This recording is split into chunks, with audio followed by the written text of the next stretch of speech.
مذہبی ہم آہنگی۔ بھارت میں لوگوں کی مذہبی زندگی میں کرم کانڈ، مکافات عمل اور برہم گیان، خدا کی معرفت پر خصوصی زور دیا جاتا تھا۔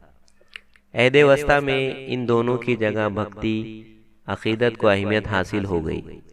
اسی بھکتی مارگ راہ عقیدت میں حقوق کے امتیاز کو غیر ضروری اہمیت حاصل نہ ہونے کی وجہ سے مذہبی ہم آہنگ کو مزید تحریک ملی۔ بھارت کے مختلف صوبوں میں مقامی حالات کے مطابق عقیدت پر مبنی مختلف فرقے نظر آتے ہیں۔ ان فرقوں نے روایتی سنسکرت کی بجائے عوامی زبان کا استعمال کیا، جس کی وجہ سے ان مذہبی تحریکات نے علاقائی زبان کو فروغ و معاونت بخشی۔ بھکتی تحریک۔ شمالی بھارت میں سنت رامانند نے لوگوں کو بھکتی کی اہمیت بتائی۔ سنت کبیر بھکتی تحریک کے ایک نمایاں سنت تھے۔ انہوں نے زیارت گاہوں، ورت، مورتی پوجا وغیرہ جیسی رسومات کو اہمیت نہیں دی۔ انہوں نے سچائی یعنی حق کو ہی خدا مانا، سب انسان ایک ہے، ان کی تعلیم دی۔ ان کے نزدیک فرقہ بندی، مذہبی تفرقہ اور ذات پات کی کوئی اہمیت نہیں تھی۔ انہیں ہندو مسلم اتحاد مطلوب تھا، اس لیے انہوں نے ان دونوں مذاہب کی شدت پسندوں کو سخت الفاظ میں آڑے ہاتھوں لیا۔ بنگال میں چیتنیہ مہا پربھو نے کرشن کی عقیدت، کرشن بھکتی کی اہمیت بتائی۔ ان کی تعلیمات کی وجہ سے لوگ ذات پات اور فرقوں کی سرحد سے آگے نکل کر بھکتی تحریک میں شامل ہوئے۔ چیتنیہ پربھو کی زیر اثر آسام اور شنکر دیو نے شنکر بھکتی کی تبلیغ کی۔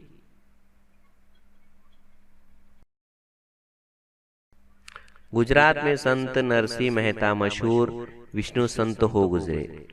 وہ کرشن کی عقیدت مند تھے۔ انہوں نے مساوات کا درس دیا۔ انہیں گجراتی زبان کا پہلا شاعر تسلیم کیا جاتا ہے۔ سنت میرا بائی۔ سنت میرا بائی نے کرشن بھکتی کی عظمت بیان کی۔ ان کا تعلق میواڑ کے شاہی گھرانے سے تھا۔ انہوں نے شاہی عیش و آرام کو ترک ٹھکرا کر خود کو کرشن بھکتی میں ڈبویا۔ انہوں نے راجستھانی اور گجراتی زبانوں میں بھکتی شاعری کی۔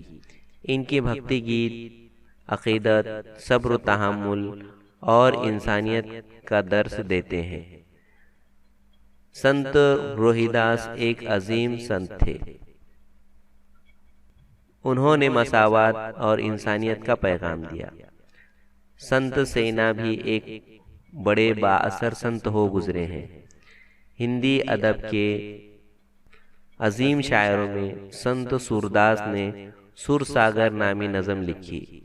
کرشن سے عقیدت ان کی نظم کا مرکز موضوع ہے۔ مسلم صوفی سنت رس خان کے لکھے ہوئے کرشن بھکتی پر مبنی گیتوں کی نغمات بھی ملتی ہے۔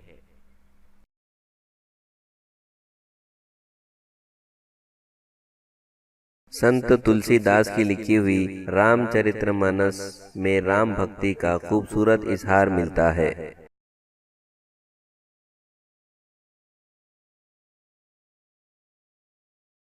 کرناٹک میں بسیشور نے لنگایت نظریے کی تبلیغ کی۔ انہوں نے ذات پات کی سخت مخالفت کی اور محنت کشی کی عظمت کو اجاگر کیا۔ کائے کوئے کیلاس ان کے مشہور موضوع ہیں، جس کا مفہوم محنت ہی بھگوان شیو کا مسکن ہے۔ انہوں نے اپنی تحریک میں خواتین کو بھی شامل کیا۔ انوبھو منڈپ نامی اجلاس گاہ میں انہوں نے ہونے والی مذہبی بحثوں میں ہر ذات پات کے مرد عورتوں کو شامل ہونے کی اجازت دی۔ انہوں نے عوامی زبان کنڑ میں ناصفانہ ادب کے وسیلے سے اپنی تعلیم کو عام کیا۔ ان کے کام کاج کا سماج پر بہت اچھا اثر پڑا۔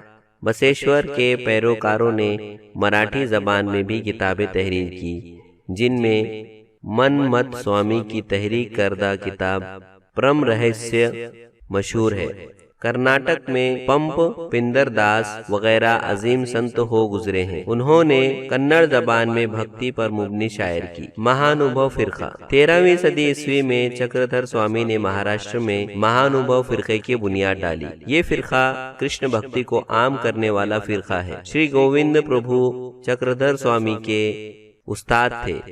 چکردھر سوامی کے شاگردوں میں ہر ذات کے مرد اور عورتیں شامل تھی۔ وہ مساوات کے حامی تھے۔ وہ پورے مہاراشٹر میں گھوم گھوم کر مراٹھی زبان میں لوگوں تک پیغام پہنچایا کرتے تھے۔ انہوں نے سنسکرت کے بجائے مراٹھی کو ترجیح دی، جس کی وجہ سے مراٹھی زبان کو فروغ حاصل ہوا۔ اس زبان میں بہت سی کتابیں بھی لکھی گئی۔ مہاراشٹر میں اس فرقے کی تبلیغ خصوصی طور پر ودربھ اور مراٹھواڑہ میں ہوئی۔ ودربھ میں ردھی پورہ اس فرقے کا مرکزی مقام تھا۔ اس کے علاوہ اس فرقے نے پنجاب اور افغانستان جیسے دور دراز علاقوں تک رسائی حاصل کر لی تھی۔ مہاراشٹر میں سنت ایکناتھ کا لکھا ہوا ہندو اور مسلمانوں کے مابین مکالمہ مذہبی ہم آہنگی کے نقطہ نظر سے بہت اہم مانا جاتا ہے۔ سنت شیخ محمد کا مشہور وچن قول شیخ محمد اونت تیاچے ہری دائی گووند ہم آہنگی کی عمدہ مثال ہے۔ گرو نانک سکھ مذہب کے بانی اور سکھوں کے اولین گرو تھے۔ مذہبی ہم آہنگی کے لیے ان کی کوششیں قابل ذکر ہیں۔ انہوں نے ہندو اور مسلم زیارت گاہوں کے دورے کیے، وہ مکہ بھی گئے۔ یہ بات ان کے ذہن میں آئی کہ عقیدت کا جذبہ ہر جگہ یکساں ہوتا ہے۔ ان کی تعلیم تھی کہ سب لوگوں سے یکساں سلوک کرنا چاہیے۔ ہندو اور مسلم میں اتحاد قائم کرنے کے لیے انہوں نے لوگوں کو پیغام دیا، اچھے اخلاق و عادی پر کافی زور دیا۔ گرو نانک کی تعلیمات سے بہت سے لوگ متاثر ہوئے۔ ان کے پیروکاروں کی تعداد دن بدن بڑھتی گئی۔ ان کے پیروکاروں کو سکھ کہا جاتا ہے۔ گرو گرنتھ صاحب سکھوں کی مقدس کتاب ہے۔ اس کتاب میں خود گرو نانک، سنت نامدیو اور سنت کبیر کی تخلیقات شامل ہیں۔ گرو نانک کے بعد سکھوں کے مزید 9 گرو ہوئے۔ گرو گووند سنگھ سکھوں کے 10ویں گرو تھے۔ ان کے بعد سکھوں نے گرو گووند سنگھ کی ہدایت کے مطابق گرو گرنتھ صاحب کو ہی اپنا گرو تسلیم کرنا شروع کر دیا۔ صوفی تحریک صوفی مسلمانوں کا ایک فرقہ ہے۔ خدا کو اپنی مخلوق سے بہت محبت ہے۔ صوفیاء اکرام کا یہ عقیدہ تھا کہ محبت اور عقیدت کے راستے پر چل کر ہی خدا تک پہنچا جا سکتا ہے۔ مخلوقات کے ساتھ محبت سے پیش آنا، مراقبہ کرنا، یعنی خدا کی ذات پر غور و فکر کرنا، سادگی سے زندگی بسر کرنا وغیرہ صوفیاء اکرام کی تعلیمات تھی۔ حضرت خواجہ معین الدین چشتی رحمۃ اللہ علیہ، حضرت نظام الدین اولیاء رحمۃ اللہ علیہ وغیرہ نہایت برگزیدہ صوفی ہو گزرے۔ صوفی سنتوں کی تعلیمات کی وجہ سے ہندو اور مسلمانوں میں یکجہتی پیدا ہوئی۔ بھارتی موسیقی میں صوفی موسیقی کی روایت بھی نہایت اہم کردار ادا کرتی ہے۔ عام لوگوں کے لیے سنتوں کے بتائے ہوئے راستے بھکتی مارگ پر چلنا بہت آسان تھا۔ تمام مرد و عورتوں کی بھکتی تحریکوں میں شمولیت کی اجازت تھی۔